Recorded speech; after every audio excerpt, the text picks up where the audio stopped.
Jenengan mbok sadi mriki lho, ora minggir-minggir. Ya, aku tak copot sandale saiki ya. Nggih. Bareng entuk. Anu Kuku Bima. Nggo ngapa? Iki bojomu teko ora?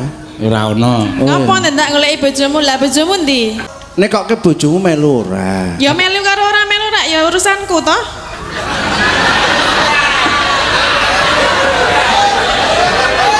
Tatin medun ya Mbak Tatin yo paling akeh panyune iya. Ya. Ini nak, aduh. Nyambut gawe ora kesel. Duh lah ya semene je. Hah? Ayo semene iki kowe iki ya arep ngopo? Wong gulamu 400 kok. 200. Semene piye? Apane? Mudar awe. Aku ning omah wis kalah wong wedok. Tekan kene padha wae. Kapan lho iso berkutik? Lah nek wong nyekukruk kaya pitik kering ngono. Lah ya kon ngopo meneh aku ki wong wis tuwa. Karepmu. Ya nek tuwa iki rak ya semangat, tetep semangat ngono lho. Lemah tuwa yo ogah. Nek cetha wong ora. Lah cetha ora? Ora pati yo. Ya dicethake. Ayo engko ajar. Dul ra minggat lho, Dul. Jenengan mbok sadi mriki lho, ora minggir-minggir. Ya, aku tak copot sandale saiki ya. Nggih. Bareng entuk. Anu Kuku Bima. Nggo ngapa? Nggo apa Kuku Bima? Oh, tak sak ora ngopo-ngopo kok. Aneh-aneh ora. Piye Mbak Tatin? Wah, jan sampean iki tunggu masyarakat Sendang Tirta. Mongko dinjem sok tanggal 13 Desember sampean kudu teko. Mbak Elisa ya kudu ana. Lah iki bengi iki Mbak Elisa mayang dhewe. Oh iya to. Oh to. Payu mayang dhek semengi. Iya, gedhe kono kok sane. Apane? Bayare. Aku kok cerewet ki ngopo? Mbok menawa. Aku ki tidak mengekang. Jadi nek wingi talen aku Pak saya mau disuruh dalang mayang.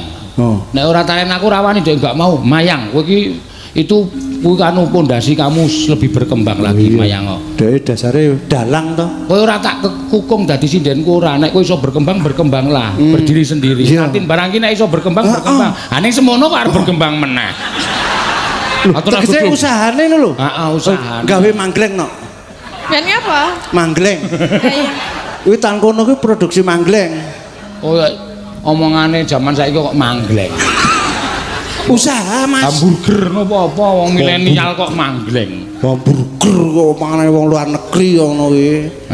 Iki manggleng ki padha wae balung kethek ngono kae nek ning. Nggih. Balung kethek. Iki bojomu teko ora? Ora ono. Ngapa ndak goleki bojomu? Lah bojomu ndi? Nanti ya, waduh kegaruk. Lah kok iso? Iso. Kowe ki misalnya mek arep ngomong ngono kuwi. Ya ora lho, lah nek wis wani munggah panggung, kuwi rasa mikir sing nang omah. Aku ora mikir kok. Lah kok aku nek kok ke bojomu melu ora? Ya melu karo ora melu rak ya urusanku toh.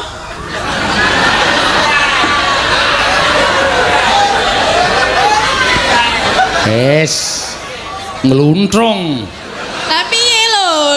Wong wis ditekoni ngono kok andang deprok. Aku ki mek butuh ngerti keselamatane bojomu nek melu ya syukur. Alhamdulillah sehat. Nah, terus arep ngopo?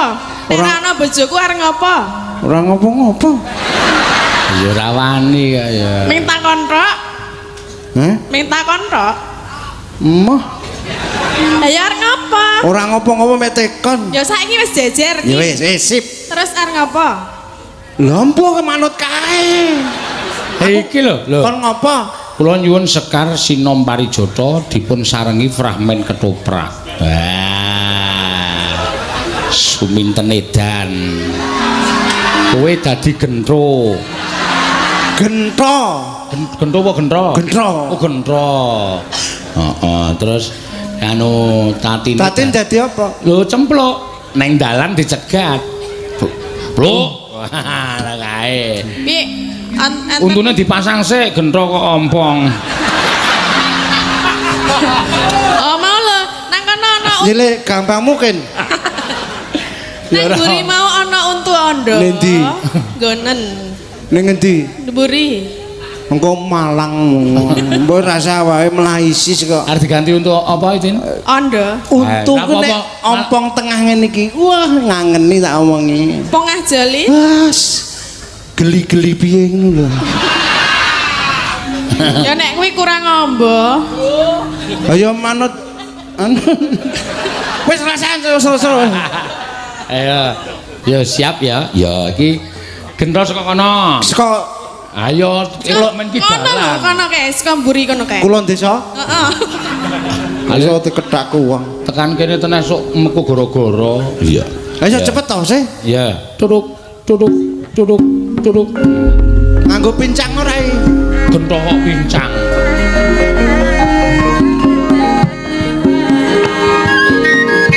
Tok tok tok tok.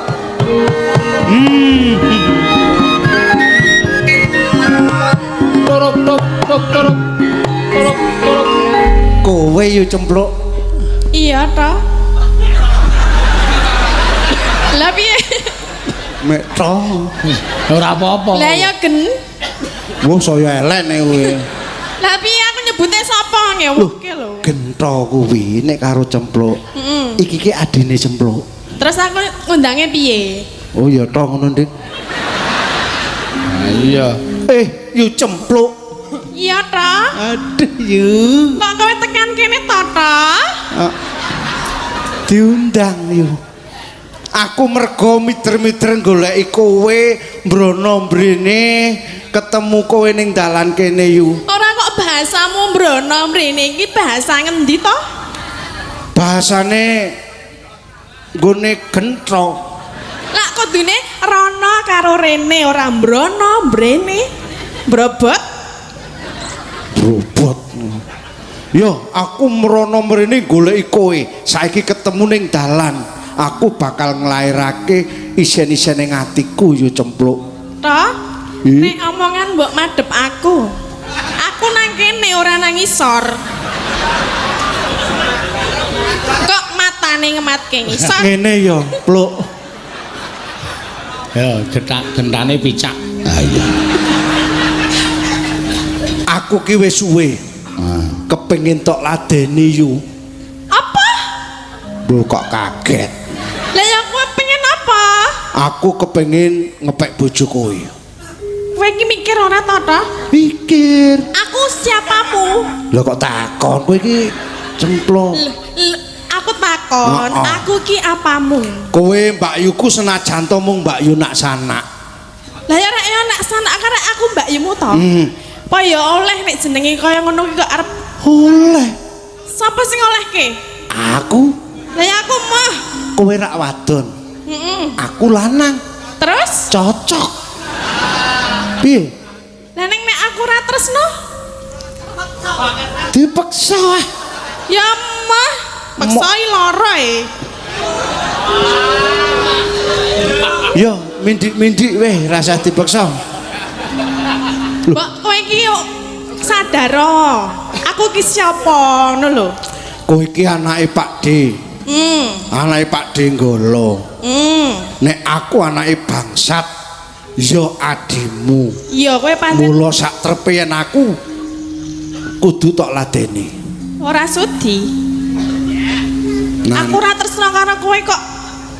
Wong ki nek bebrayan ki tresno karo tresno. Iya. Lah nek aku ora tresno ya ora bakal dadi. saiki aku karo kowe ra tresno. Kacang, kuah, kacang. Kendra? Iya. Tuku akuan dhisik kono. Bakule tak pacule sik. Ngaco. Lah iki ki wong jeneng posisi panggung isore penonton akeh iki werna-werna kok. Ya ora ana bakul kok nggawa mic dhewe. Saking serone letawa, aku tahu lho mayang ngono lagi. Paman Aryo. Mburi klir persis. Cang. Kuah. Ku rasane ya mangkel nek ya tak tabah-tabahke ora wong golek sandang pangan e.